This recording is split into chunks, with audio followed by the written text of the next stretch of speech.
I'm Ron Millar. I'm the political and PAC coordinator for the Center for Free Thought Equality, and I'm just going to do a quick little introduction and then turn the program over to my colleague Rachel Deitch for the actual uh, uh, workings for what's going to happen on Lobby Day. So, first, I want to really thank you for participating in Lobby Day. It's incredibly important that our community becomes more active and engaged in the political and electoral arena.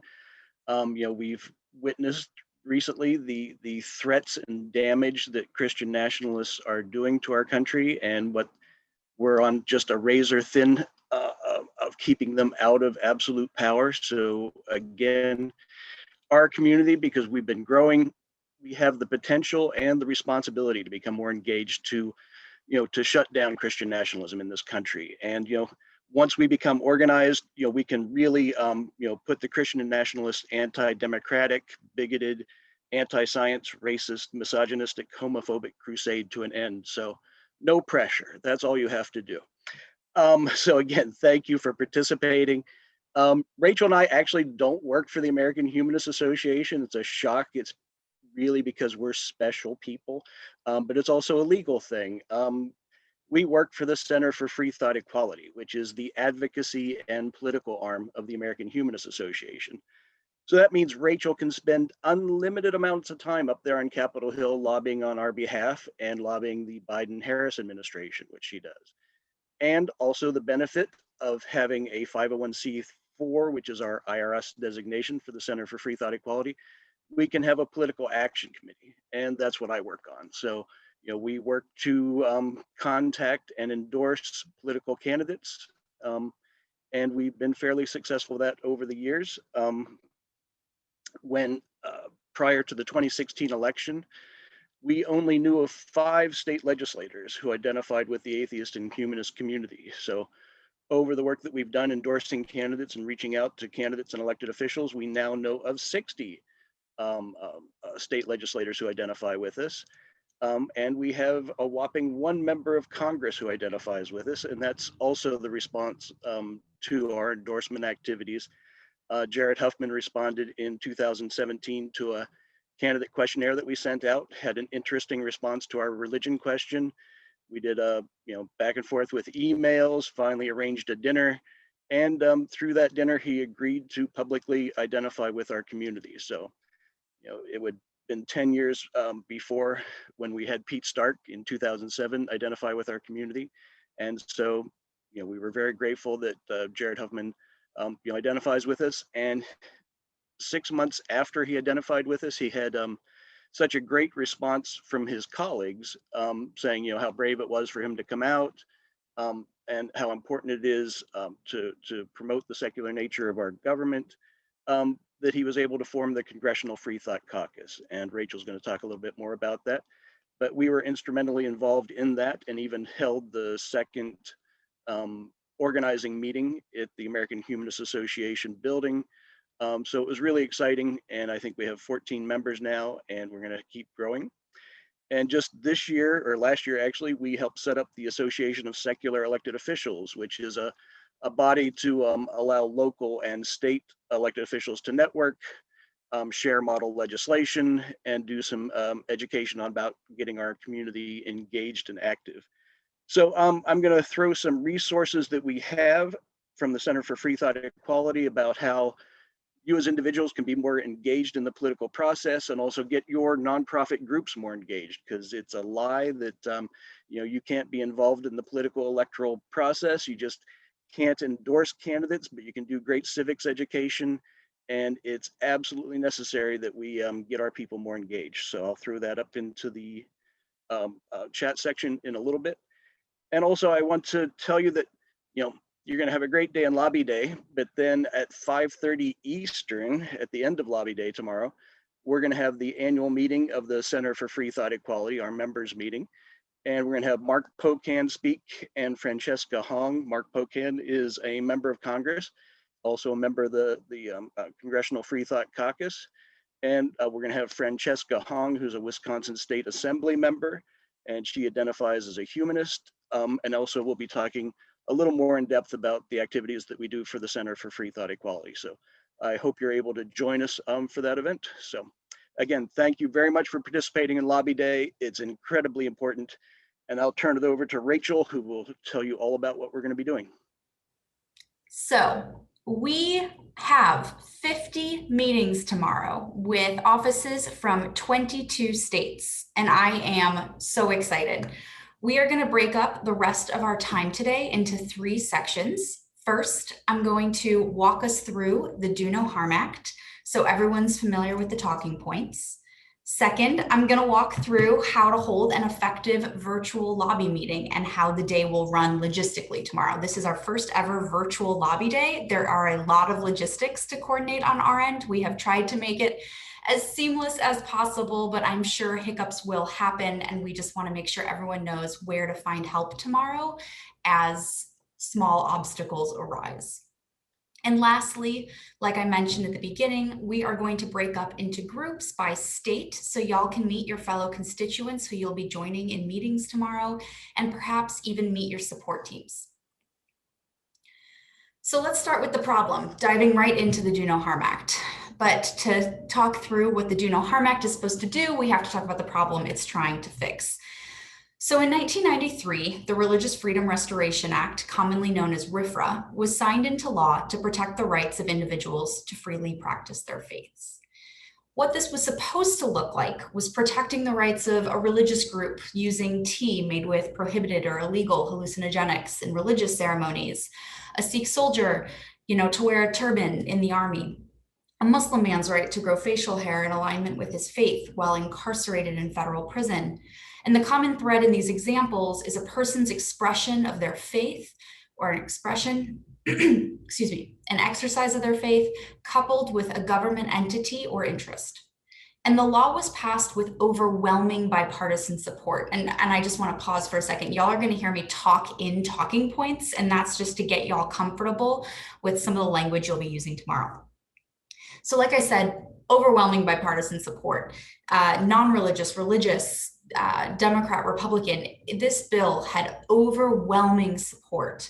It was discrete, meaning it was really particular. It was solving a really particular problem of making sure that minority faith groups were able to exercise their faith. And it restored something called the Sherbert test for folks seeking accommodations. And I'm not going to go into legalese about that because of the limited amount of time we have today. But I will talk through very briefly what that test entails. It's 2 things. Government should not substantially burden religious exercise unless it, 1, furthers a compelling governmental interest, and 2, does so in the least restrictive way possible. So that's the intent, but the impact has been very different. Discriminatory religious groups, dare I say in some cases white Christian nationalist groups, have used, or rather misinterpreted RFRA as justification to discriminate against religious minorities, LGBTQ people, women, and the non-religious. The example that's pointed to the most when we're talking about the misuse, misapplication, misinterpretation of RFRA is the Supreme Court case Burwell v. Hobby Lobby. For folks on the call who aren't familiar, the Supreme Court was asked to decide, are corporations allowed to bring forth RFRA complaints? Are they covered? And the second thing they were asked to decide is requiring a corporation to adhere to a specific component of ACA that stipulates that employer-provided healthcare must include coverage for contraception. Does Hobby Lobby, right, have to provide healthcare coverage that includes contraception to their employees? Is that a substantial burden on the company's owners' religious beliefs? And the court, as I think most of us know on this call, sided with Hobby Lobby. Yes, corporations are covered by RFRA. And yes, Hobby Lobby's owners' religious beliefs can usurp the rights of their employees to contraception under RFRA. This ruling affected thousands of employees, but it essentially impacted anyone who works for a corporation that's run by a religious person. And it expanded the use of religious exemptions by redefining the scope of federal RFRA protections. And this has been a really remarkable expansion. And in this case and others, we're seeing RFRA used to deny people their religious freedoms, their rights to employment, to healthcare, and government services. And to talk a little bit about that government services piece, I want to point to one other example of how RFRA has been really dangerously expanded. During the Trump administration, HHS gave out basically RFRA waivers to government contractors who wanted to be able to take federal dollars, use those dollars to provide a public service, but not adhere to longstanding civil rights laws that are normally tied to those taxpayer dollars. In practice, this looks like foster care agencies being able to turn away people of the wrong faith. In one case, one of the RFRA waivers, sorry, I've been practicing too much. Now my voice is hoarse before it should be. In one of those foster care agencies received nearly $1 million in government money, but was able to turn away people who didn't meet their particular evangelical religious doctrine. In other practices, this looks like homeless shelters turning away transgender kids. It looks like government contractors turning away single moms who are employees. Meals on Wheels type services turning away atheist elders. And this does real harm. We're carving away at the rights to healthcare, employment protections, government services. And to be perfectly clear on this talking point, this dramatically harms LGBTQ people, women, religious minorities, and the non-religious. And the asterisk here, which some folks might have just noticed what's missing from that, is the court has been really clear that at least RFRA can't be used to discriminate based on race. At least we've acknowledged that. But at the same time, the evidence shows that when you are exempting companies from civil rights protections, from this kind of protections, that the folks impacted a lot of the time are brown and Black folks, right? It's LGBTQ, brown and Black folks who are discriminated. And I have some resources we can share after the fact that dig into that more deeply. So, solving the problem. Just as RFRA was intended to be really focused in on one issue, the Do No Harm Act is laser focused on restoring RFRA to its original intent. That's it. It clarifies that RFRA can't be used to override civil rights protections. It clarifies that RFRA can't be used to inflict harm on other people. And it clarifies that RFRA only applies when the government is a party to the lawsuit. And just to kind of read a tiny bit here, it makes it perfectly clear that RFRA can't be used to deny goods or services the government has contracted, granted, or made an agreement to provide to a beneficiary or a participant, and that or a participant language is new in the 117th Congress, if we want to get really nitty-gritty, in a program or activity funded by the government contract, grant, agreement, or other award. And it can't be used to deny a person's full and equal enjoyment of a government provided good, service, benefit, facility, privilege, advantage, or accommodation. So while it's really laser focused on RFRA, it's very broad and very clear about what it protects. And we'd like to say that the Do No Harm Act is really clear about areas of law that are well settled: child labor and abuse, equal employment, non-discrimination in healthcare, and an important one, like I said, federal contracts and grants and government services. Again, it restores RFRA to its original intent. The language here is that the Do No Harm Act is not this radical bill.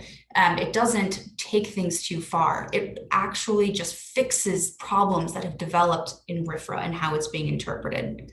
So what the Do No Harm Act does is protect the free exercise for religious minorities, but you can't use it to inflict harm on other people.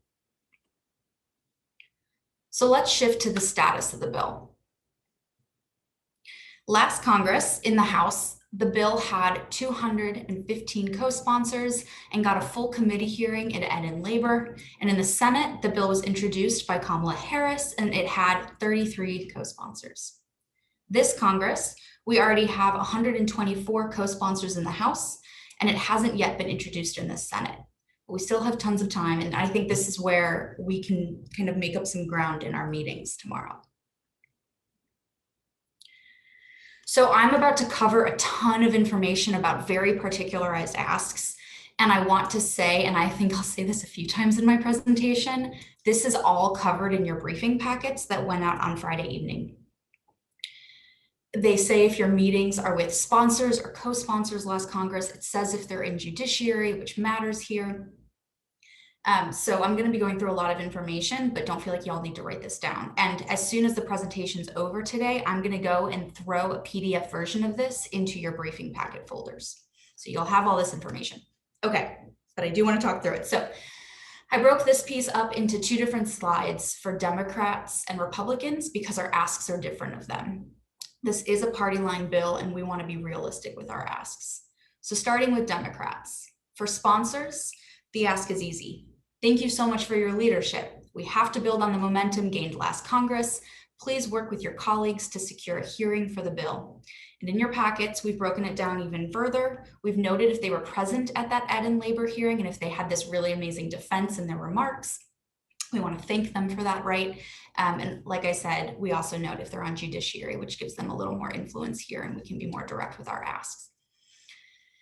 For folks who were 116th sponsors, so they were sponsors last Congress of the bill, but they haven't yet joined. The numbers, we are down 91 co-sponsors at this point, and some of those folks are no longer in Congress, but a bunch of you tomorrow are meeting with folks in this category. And I think it's where we can be really helpful. We want to thank them for their support last Congress, ask them to rejoin the bill, and ask politely if they'd be willing to share any hesitations in their office to rejoining. And, you know, when I first started, I was kind of surprised, and I feel naive saying this out loud, but I was surprised that if I asked politely why they hadn't signed on to a bill, and I didn't try to interrupt or explain counterpoints as they were giving me the reasoning, folks can be really candid. And when we're in that meeting and folks are telling us why they have hesitations or things they're still working through, we don't want to have that, you know, discussion in the moment. We want to take that information back, think through it, and then use it for the next time we meet with them. For non-sponsoring Dems, these are the folks that we want to focus on education with. What is the bill? What does it do? Who does it help? And why is this important for their humanist constituents?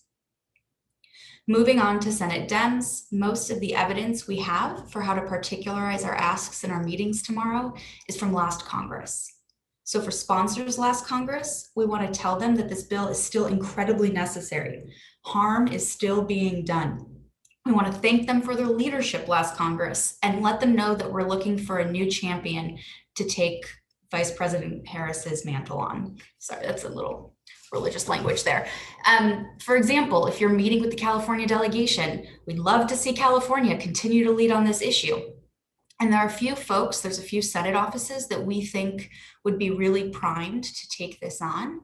And we've noted that in your briefing packets. An example is Senator Booker's office. He really leads from a place of his faith, that's hard to say, but he is really firm and very vocal about the fact that faith should never be used to curtail the civil rights of other people. And so for those of you meeting with Senator Booker's office tomorrow, we want to be really clear in that ask. And again, that's in your briefing packets.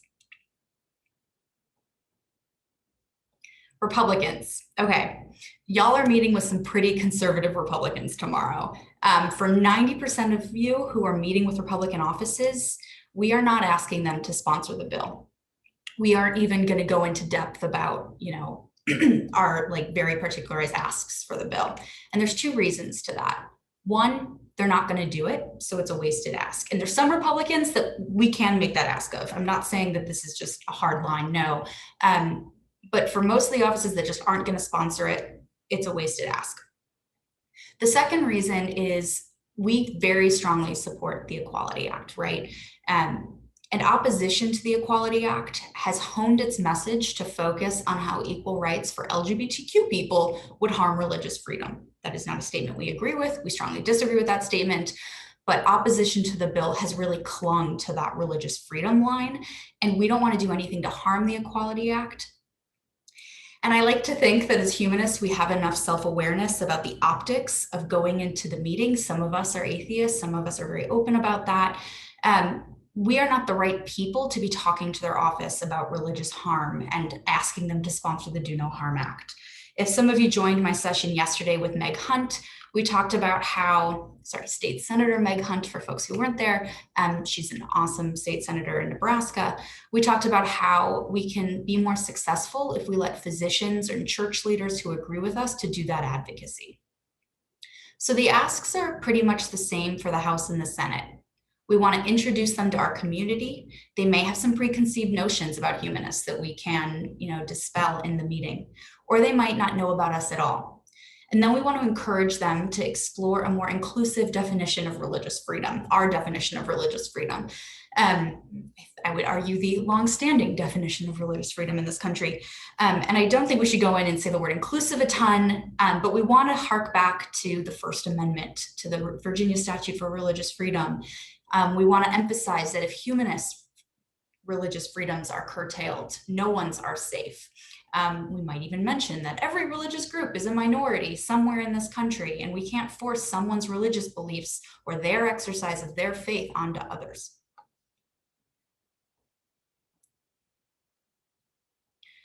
Okay, we have a secondary ask in our meetings tomorrow, and just because it's secondary doesn't mean it's any less important. As Ron mentioned, there is a caucus called the Congressional Free Thought Caucus.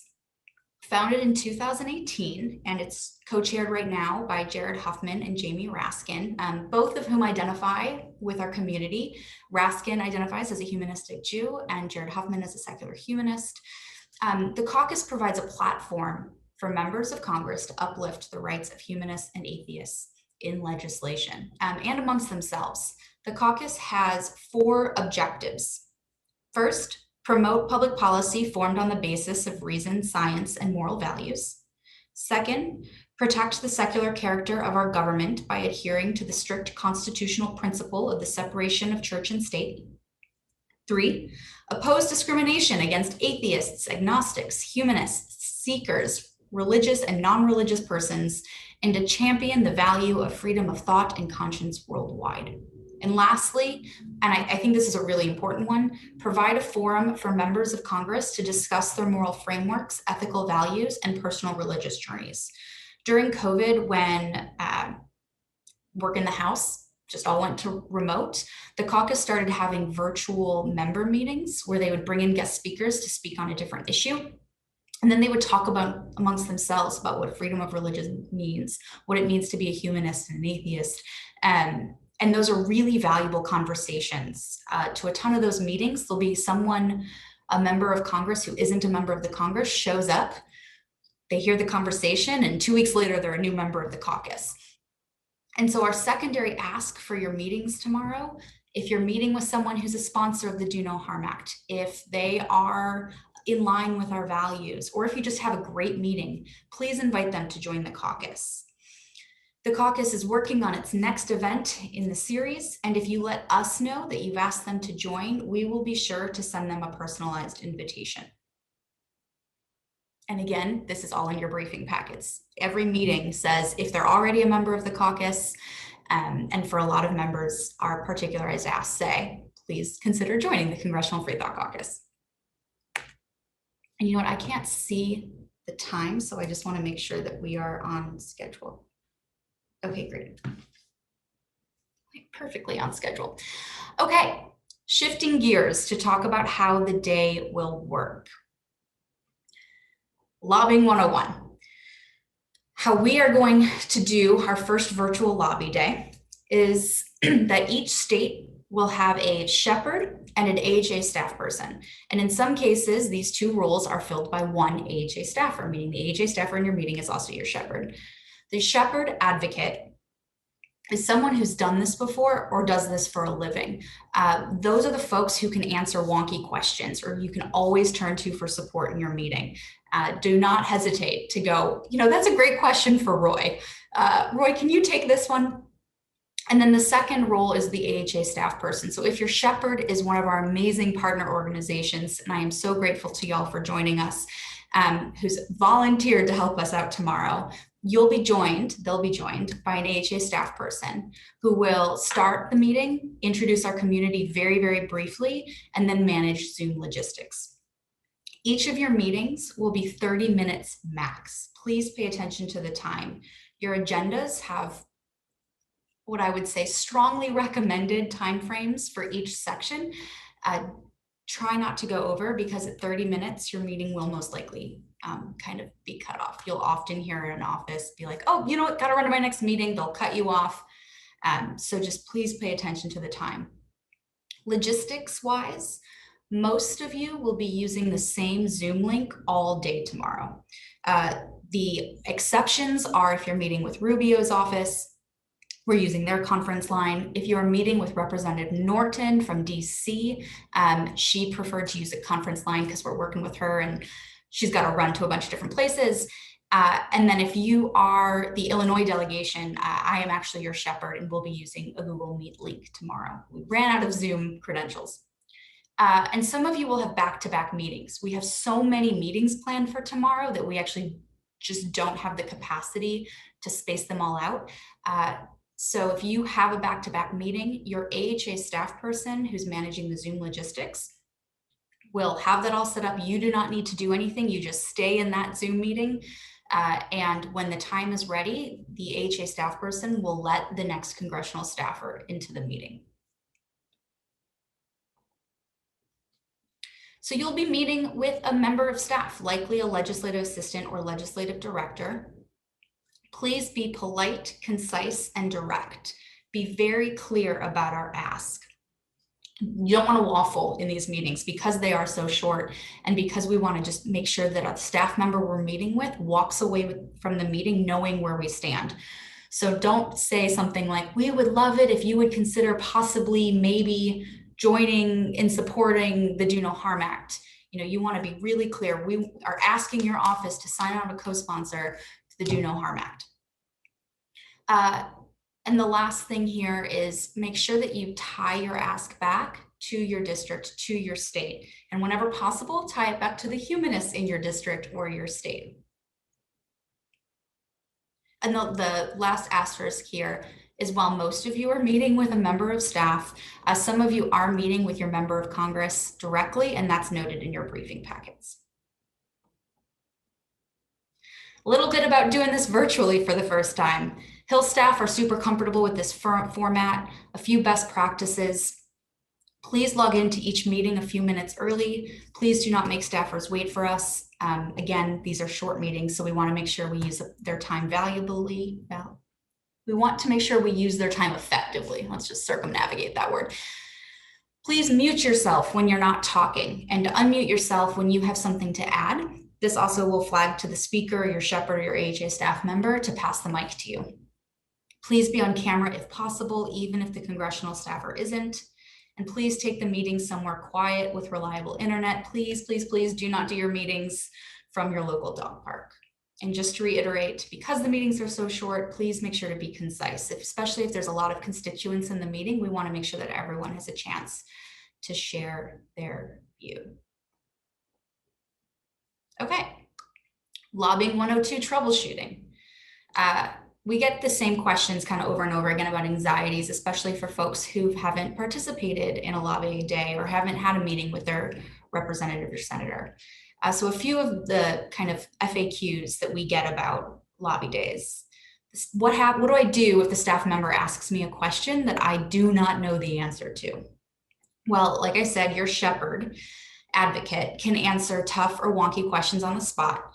But this is also a great opportunity to say, that is a wonderful question. I'll have to get back to you with an answer. That gives us the opportunity to follow up with more information. We never ever want to fib, exaggerate, make something up, guesstimate in a congressional staff meeting. That's usually when the staff member will start to check out, because sometimes and oftentimes they know the issue even better than our advocates do. However, the second thing that could happen is the staff member knows absolutely nothing about our issue. They don't know anything about the bill. That's okay. We tried really hard to get you meetings with the person in the office who covers religious freedom issues or is covering their work on the Do No Harm Act. But sometimes that's not the case. And sometimes even last minute, someone else will have to take the meeting. Spend more time on background, explaining the value of the bill and how this impacts constituents. If the staff member ends the meeting early, so we only have 30 minutes, but then sometimes you'll get a staff member who 15 minutes in will interrupt you and say, so sorry, I have to run to my next meeting. I don't expect this to happen. This doesn't happen in virtual meetings most of the time, but if it does happen, I don't want anyone to be caught off guard. Remain polite, reiterate the ask, let them know we'll follow up, thank them for their time. Okay. Beyond the meeting, there are a few things to do. Please, please, please review your briefing packets. They are very particularized for your meetings. Look at the one-pagers that we sent. Those have additional talking points. Please spend some time thinking about district or state-specific humanist talking points. Do some research about how these bills would impact your state. And by bills, I mean bill would impact your state. And spend some time, if you're able this afternoon, to learn more about the offices you're meeting with. Checking social media is a great place to start. I think I said yesterday, in preparation for my conversation with State Senator Meg Hunt, the first place I checked was social media. It was a gold mine about where her, priorities are and what she's thinking about these days. After the meeting, if you have Twitter, please tweet. There are templates in your briefing packets. We went through all the trouble of looking up the handles of everyone you're meeting with. So all you got to do is copy and paste. One thing to note about tweeting: please do not screen grab your meetings without the express permission of the folks you're meeting with. We don't want anyone to be surprised, just see their face or their screen on social media. But please tweet, talk about, personalize your tweets based on how the conversation went. In a fly-in lobby day, we literally just descend on the Capitol wearing our blue "I'm a Humanist" buttons, and we're hyper visible. When we switch to a virtual platform, that's just not possible. But we can use social media to show the strength in numbers that we have tomorrow. And the most important thing on this slide, please fill out the post-meeting survey. I cannot tell you how important this is. Without those surveys, we will not be able to build off of the amazing work that you've done. You can fill it out after each meeting and just submit it 5 different times, that's fine. Or you can wait till the end of the day and fill out the survey once. There's kind of tabs where you can just, move on to the next meeting, move on to the next meeting. And the survey will also have room for you to include a thank you note that we can send in our follow-ups with each office.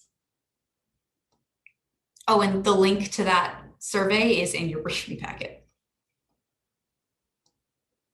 Should make a game out of how many times I say briefing packet in this presentation.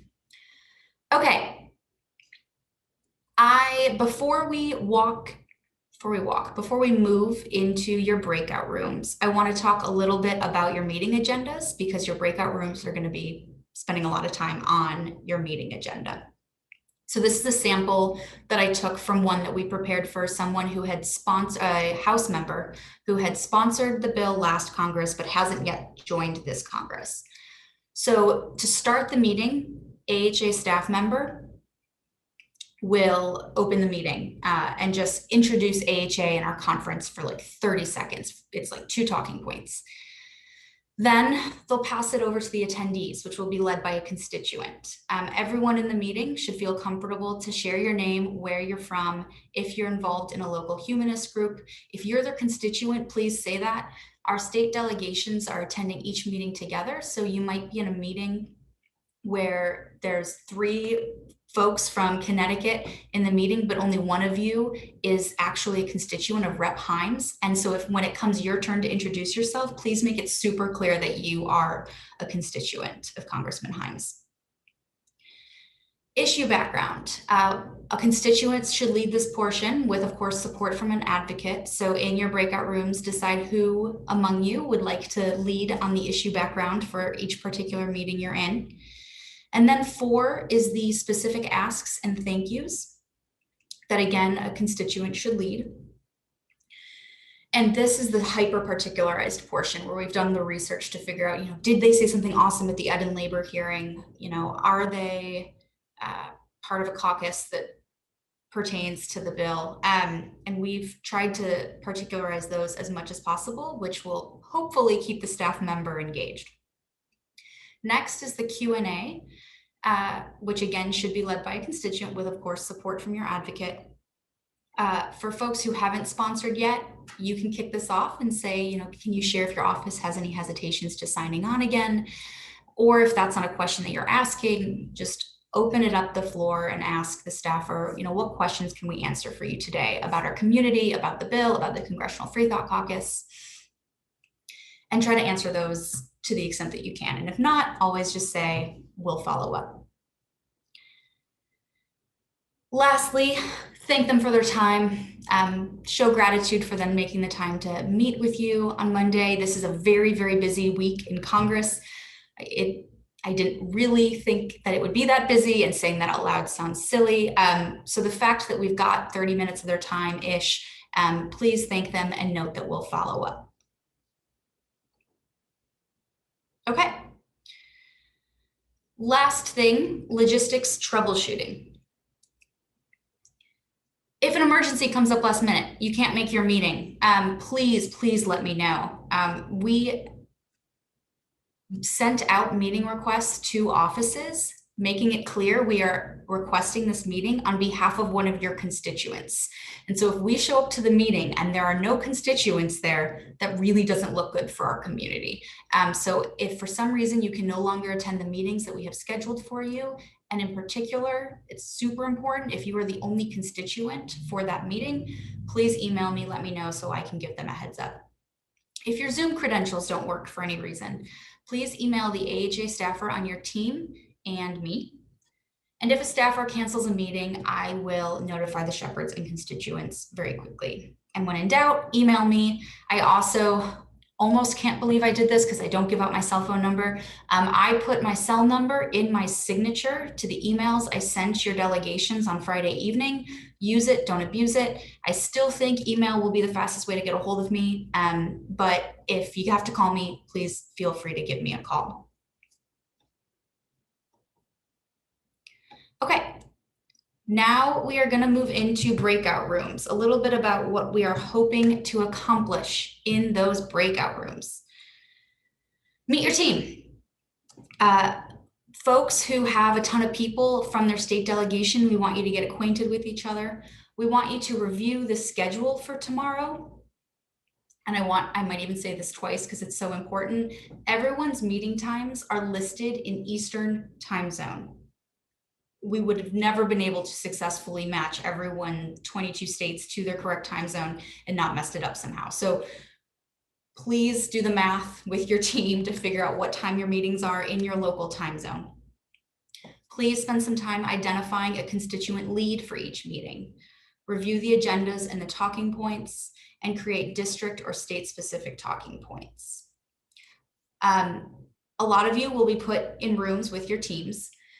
Some of you are solo constituents from your state, so we have put you into one breakout room together so you can have any questions answered. Ron Millar on our team will be in that room with you to answer any questions you might have. And then some of your shepherds weren't able to make it to today's meeting. So if you're in your breakout room and your shepherd wasn't able to show up, we will make sure to hop back and forth.